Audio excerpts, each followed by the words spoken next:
Assalamualaikum warahmatullahi wabarakatuh. Kembali kita bertemu dalam pembelajaran daring pada mata kuliah Filsafat Budaya bersama saya Dr. Febri Yulika. Saudara-saudara sekalian, pada pertemuan materi sebelumnya kita sudah sampaikan bahwa pada dasarnya filsafat kebudayaan ingin mengkaji, memahami manusia, terutama melalui pemahaman mengenai perilakunya. Seperti yang dikatakan oleh Ernest Cassirer, bahwa untuk mengerti manusia tidak ada cara lain selain memahami hidup dan tingkah laku manusia itu.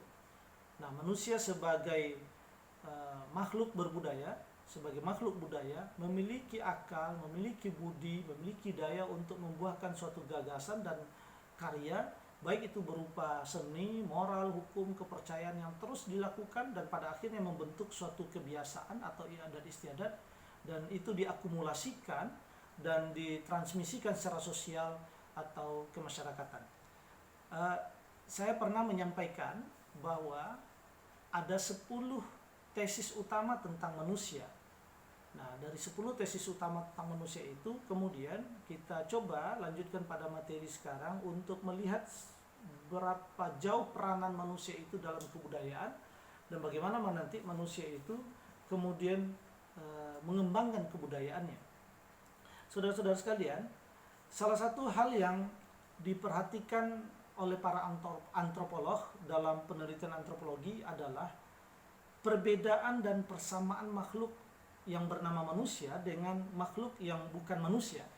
Seperti sering kita melihat contoh yang diambil itu adalah simpanse, ya, atau orang hutan yang secara fisik itu banyak memiliki kesamaan-kesamaan. Nah, bagaimana konsep kebudayaan membantu dalam membandingkan makhluk-makhluk ini? Isu yang sangat penting di sini adalah kemampuan belajar dari berbagai makhluk hidup. Kita coba selain simpanse, nanti kita ambil contoh lebah, ya. Makhluk hidup yang bernama lebah itu melakukan aktivitas hari demi hari, bulan demi bulan, tahun demi tahun dalam bentuk yang sama. Setiap jenis lebah itu mempunyai pekerjaan yang khusus dan melakukan kegiatannya secara berkelanjutan, secara kontinu, tanpa mempedulikan perubahan di lingkungan sekitarnya. Nah, tingkah laku ini, ya, tingkah laku lebah ini sudah terprogram dalam gen mereka, dalam genetik mereka yang berubah secara sangat lambat dalam mengikuti perubahan lingkungan di sekitarnya. Perubahan tingkah laku lebah akhirnya harus menunggu perubahan dalam gennya sendiri. Nah, hasilnya adalah bahwa tingkah laku lebah itu menjadi tidak fleksibel. Nah, ini berbeda dengan manusia. Ya, tingkah laku manusia itu sangat fleksibel. Hal ini terjadi karena kemampuan yang luar biasa dari makhluk hidup yang bernama manusia untuk belajar dari pengalamannya. Adalah benar bahwa manusia tidak terlalu istimewa dalam belajar, karena makhluk lainnya pun ada yang mampu belajar, tetapi kemampuan belajar dari manusia itu sangat luar biasa. Dan hal lain yang juga sangat penting adalah kemampuan manusia untuk beradaptasi dengan apa yang telah dipelajarinya itu. Nah, seperti itulah bagaimana karakter manusia di antara 10 teori tentang manusia, Homo ludens, Homo sapiens, Homo valens, dan sebagainya, yang menunjukkan bahwa manusia memiliki kemampuan belajar yang sangat luar biasa, dan di samping itu kemampuannya untuk beradaptasi dengan apa yang telah dipelajarinya itu. Nah, mari kita lihat manusia sebagai subjek dari kebudayaan, di mana manusia adalah makhluk yang berbudaya. Kebudayaan yang dimiliki oleh manusia juga dimiliki dengan cara belajar, ya. Karena apa? Karena kebudayaan yang dimiliki oleh manusia itu tidak diturunkan secara biologis atau perwarisan melalui unsur genetis saja. Hal ini perlu saya tegaskan untuk membedakan perilaku manusia yang digerakkan oleh kebudayaan dengan perilaku makhluk lain yang tingkah lakunya digerakkan oleh insting. Saudara-saudara sekalian, manusia ketika baru dilahirkan, semua tingkah laku manusia yang baru lahir tersebut memang digerakkan oleh insting dan naluri. Anda perhatikan anak kecil, ketika dia menyusu dengan ibunya, meskipun dalam baru hitungan jam dia hadir ke muka bumi ini, meskipun penglihatannya belum sempurna, tetapi dia bisa dengan instingnya menyusu dengan ibunya. Nah, ini yang saya katakan bahwa ketika baru dilahirkan, semua tingkah laku manusia yang baru lahir tersebut digerakkan oleh insting dan naluri. Nah, insting atau naluri ini tidak termasuk dalam kebudayaan, tetapi mempengaruhi kebudayaan. Contohnya adalah kebutuhan akan makan misalnya. Makan itu kebutuhan dasar yang tidak termasuk dalam kebudayaan. Ya. Tetapi bagaimana kebutuhan itu dipenuhi, apa yang dimakan, bagaimana cara memakan, itu adalah bagian dari kebudayaan. Nah, semua manusia perlu makan, tetapi kebudayaan yang berbeda dari kelompok-kelompoknya menyebabkan manusia melakukan kegiatan dasar itu dengan cara yang berbeda. Ada cara makan yang berlaku sekarang, ya, pada masa dulu tidak sama. Pada masa dulu orang makan hanya dengan menggunakan tangannya saja, langsung menyuapkan makanan ke dalam mulutnya. Tetapi kemudian cara tersebut perlahan-lahan, ya, mulai berubah. Manusia mulai menggunakan alat yang sederhana dari kayu untuk menyendok dan menyuapkan makanannya. Dan sekarang alat tersebut pun yang tadinya sangat sederhana, yang dibuat dari berbagai macam banyak bahan, sekarang kemudian sudah dimutakhirkan dengan kemajuan teknologi. Seperti itu juga dengan tempat di mana manusia itu makan.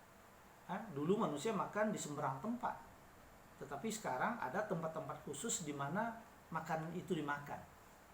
Ya, hal ini semua terjadi karena manusia mempelajari, manusia mencontoh sesuatu yang dilakukan oleh generasi sebelumnya atau lingkungan sekitarnya yang dianggap baik dan berguna, dan kemudian ditingkatkan sesuai dengan perkembangan manusia itu sendiri.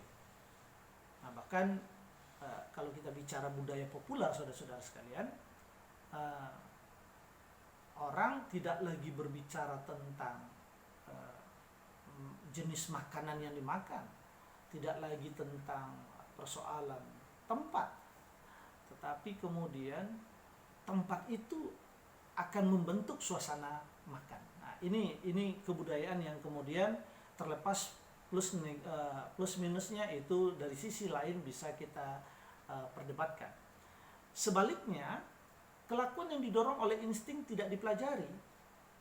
Ya, semut-semut yang dikatakan, yang oleh kita mungkin kita menyebutnya dia memiliki sifat sosial yang tinggi, ya, semut yang dikatakan bersifat sosial tidak dikatakan memiliki kebudayaan, walaupun mereka mempunyai tingkah laku yang teratur.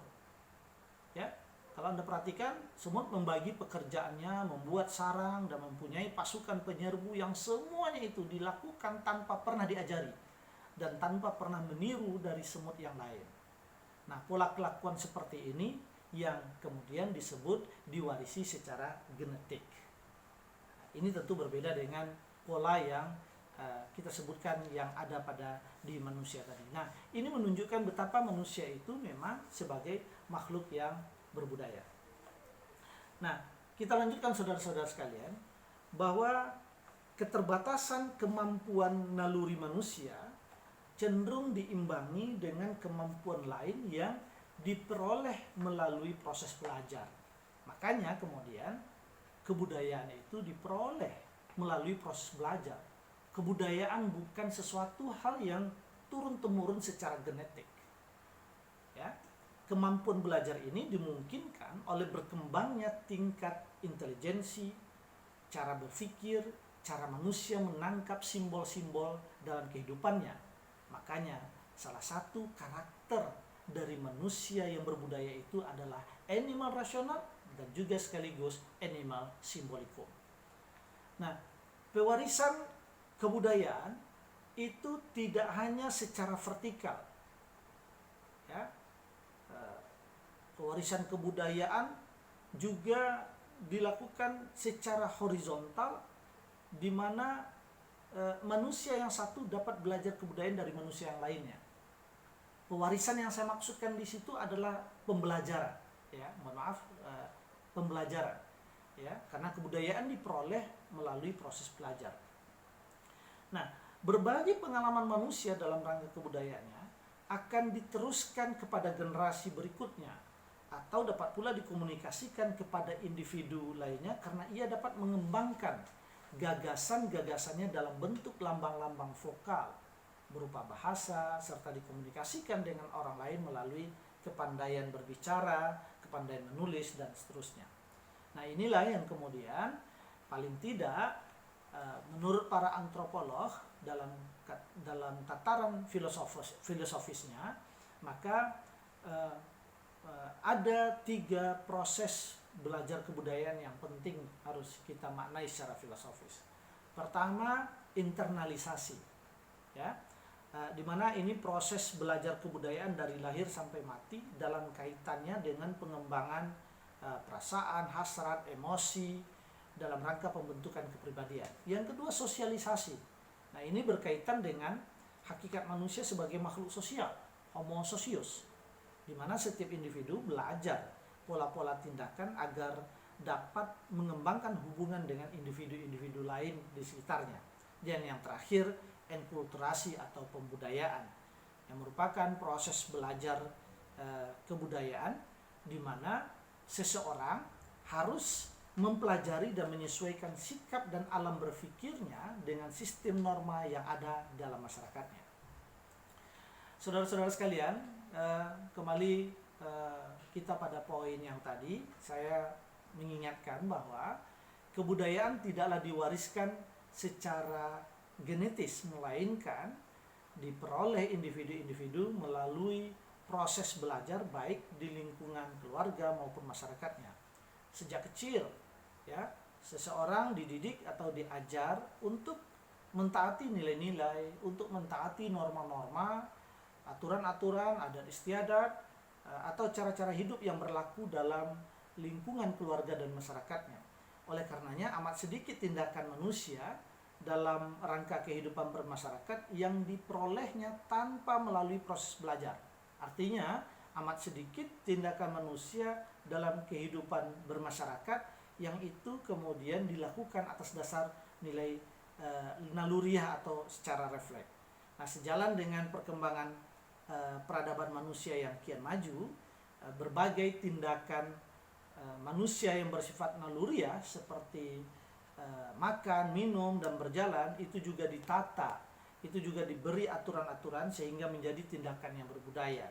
Dalam peradaban manusia modern, berbagai tindakan naluriah manusia itu diubah menjadi tindakan berpola sesuai dengan norma aturan yang sangat kompleks, tergantung dengan norma apa yang dianut dan tergantung pada kebiasaan yang berlangsung pada sistem kebudayaan masyarakatnya setempat. Saya pikir ini aspek-aspek yang ingin saya sampaikan dalam konteks bagaimana kita mencoba melihat, mengimplementasikan 10 tesis manusia itu dalam aktivitas kebudayaannya, dan itu ditentukan bagaimana manusia kemudian meyakini bahwa kebudayaan itu diperoleh melalui proses belajar dan bukan dikembangkan secara turun-menurun, secara genetik, dan ini berbeda dengan makhluk hidup lainnya yang bernama binatang. Pada pertemuan yang akan datang, nanti kita akan mencoba mengkaji bagaimana sebetulnya fungsi kebudayaan itu secara filosofis dan bagaimana dinamikanya.